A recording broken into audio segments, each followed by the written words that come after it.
Thank you, Chairman Grassley. This committee has oversight responsibility over the Department of Justice, the Federal Bureau of Investigation, and the Department of Homeland Security. We have a constitutional duty to hold these agencies accountable with public hearings.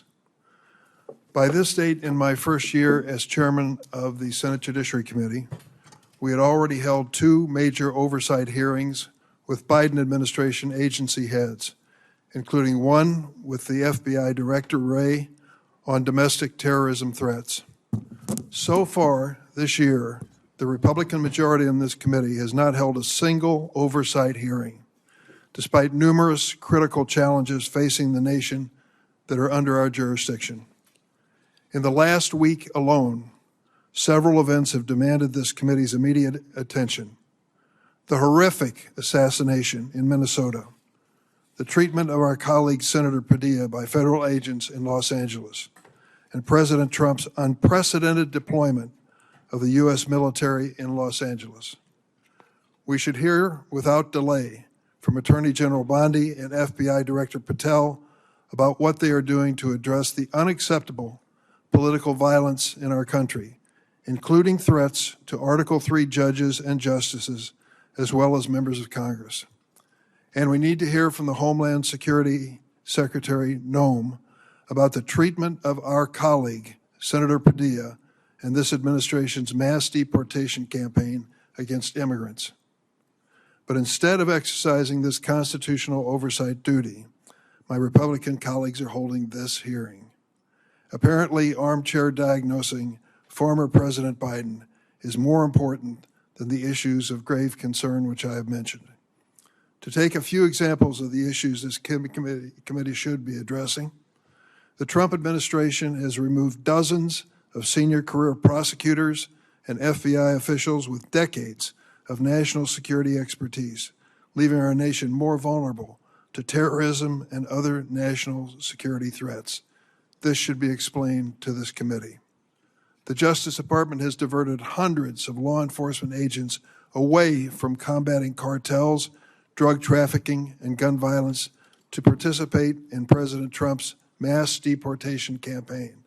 This should be addressed in an open hearing of this committee. The Justice Department is also turning a blind eye to corruption. The administration has gutted the Department of Justice's Public Integrity Session, which oversees political corruption, just as the president's shameful crypto scheme unfolds.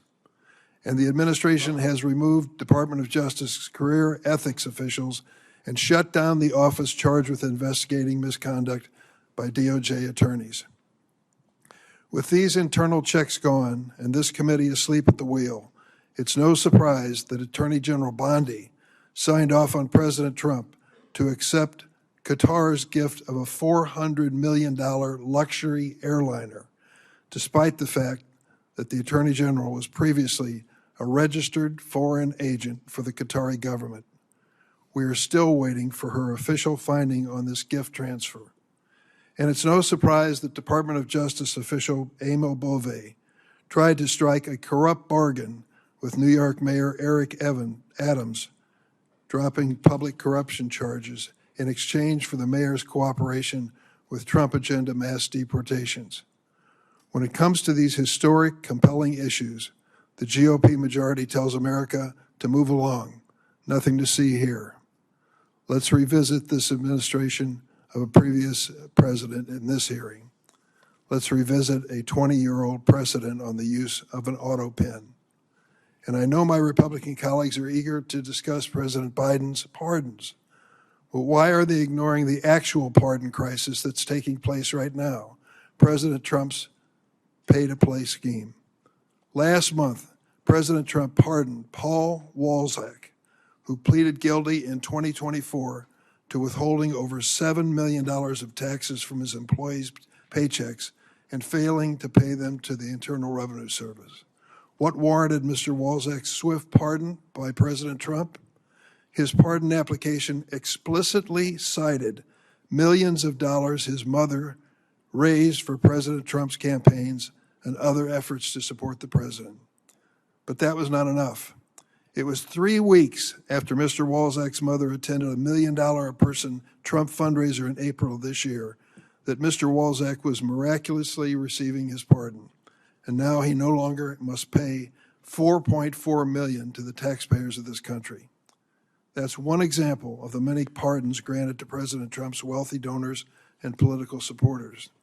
Of course, these pay-to-play pardons are in addition to more than 1,500 January 6 rioters who received blanket pardon from President Trump, including 169 who violently assaulted law enforcement officials. And we're going to make a question of cognitive ability. I think we should consider what happened in Alberta, Canada, just this week, where President Trump was at a press conference with British Prime Minister Keir Starmer and said the following: "You all know the great PM of the UK, and we just signed a document." President Trump continued, "We just signed it so we have our trade agreement with the EU. Britain has not been a party to the EU for 5 years, but President Trump made a statement which clearly was wrong." Now I'd like you to see a short video that includes some other examples of cognitive ability.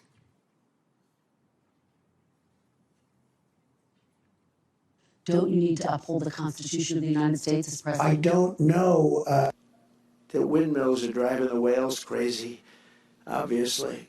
I have concepts of a plan. They're eating the dogs, the people that came in. They're eating the cats. They're eating the... I know about magnets is this. Give me a glass of water. Let me drop it on the magnets. That's the end of the magnet. The kidney has a very special place in the heart.